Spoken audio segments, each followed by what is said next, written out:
មនុស្សដែលខ្ញុំស្រឡាញ់បំផុត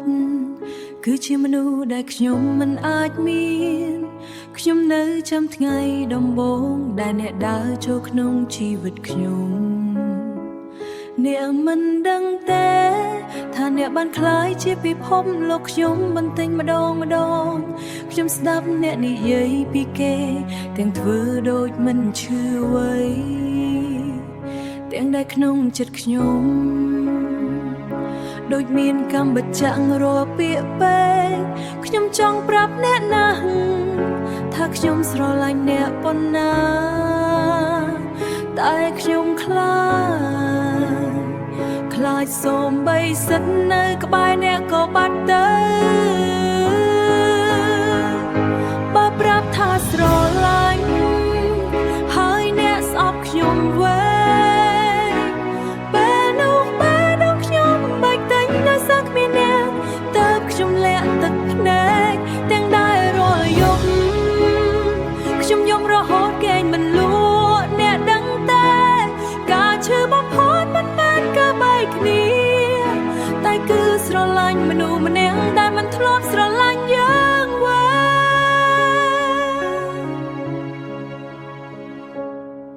ខ្ញុំឃើញអ្នកសប្បាយជាមួយគេហើយខ្ញុំត្រូវបង្ខំញញឹមធ្វើដូចជាខ្ញុំរីករាយទាំងបេះដូងកំពុងខូចខាតមានពេលខ្លះខ្ញុំសួរខ្លួនឯងថាហេតុអ្វីមិនមែនខ្ញុំថាហេតុអ្វីមនុស្សដែលស្រឡាញ់អ្នកខ្លាំងបំផុតបែរជាគ្មានសិទ្ធិសូម្បីកាន់ដៃអ្នកបើថ្ងៃមួយខ្ញុំបាត់ទៅតើអ្នកនឹងនឹកខ្ញុំទេឬខ្ញុំគ្រាន់តែជាមនុស្សម្នាក់ដែលអ្នកធ្លាប់ស្គាល់ប៉ុណ្ណោះក្រែងថាស្រឡាញ់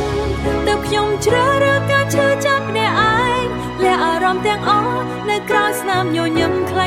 ยបើអាចជ្រើសរើសម្ដងទៀតបានខ្ញុំនៅតែជ្រើសស្រឡាញ់អ្នកទោះដឹងច្បាស់ថា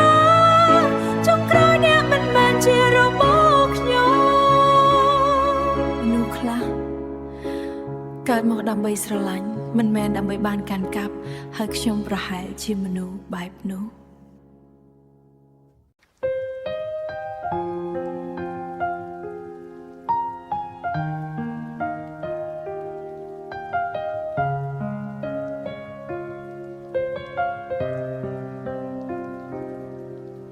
មនុស្សដែលខ្ញុំស្រឡាញ់បំផុត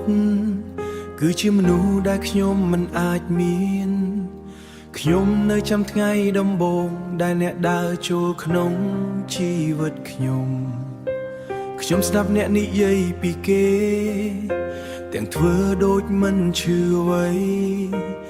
ទាំងដែលក្នុងចិត្តខ្ញុំដូចមានកម្មបច្ចៈរាល់ពាក្យពេចន៍ខ្ញុំចង់ប្រាប់អ្នកណាស់តែខ្ញុំខ្លាចសូម្បីសិតនៅក្បែរអ្នកក៏បាត់ទៅបើប្រាប់ថាស្រឡាញ់ហើយអ្នកស្អប់ខ្ញុំវិញពេលនោះបេះដូងខ្ញុំ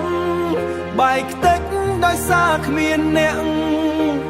ទើបខ្ញុំលាក់ទឹកភ្នែកក្រោយពាក្យថាមិនទាំងដែលរាល់យប់ខ្ញុំយំរហូតគេមលក់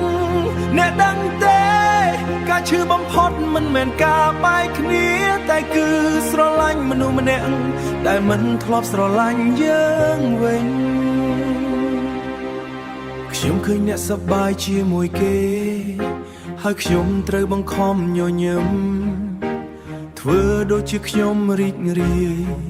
ទាំងបេះដូងកំពុងខូចខាតទាំងបេះដូងកំពុងខូចខាតទាំងបេះដូងកំពុងខូចខាតមានពេលខ្លះខ្ញុំសួរខ្លួនឯងថាហេតុអ្វីមិនមែនខ្ញុំ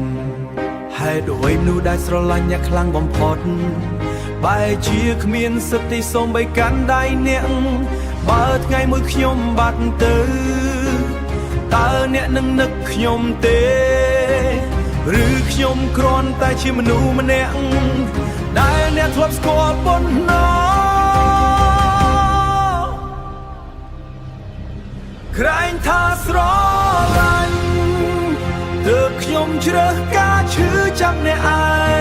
ងលះអារម្មណ៍ទាំងអស់នៅក្រោយស្នាមញញឹមคล้ายនៅក្រោយស្រាយបើអាចជ្រើសរើសម្ដងទៀតបានខ្ញុំនៅតែជ្រើសស្រឡាញ់អ្នកទោះដឹងច្បាស់ថាចុងក្រោយអ្នកមិនមែនជារបស់ខ្ញុំមនុស្សខ្លះកើតមកដើម្បីស្រឡាញ់មិនមែនដើម្បីបានកាន់កាប់ហើយខ្ញុំប្រហែលជាមនុស្សបែបនោះ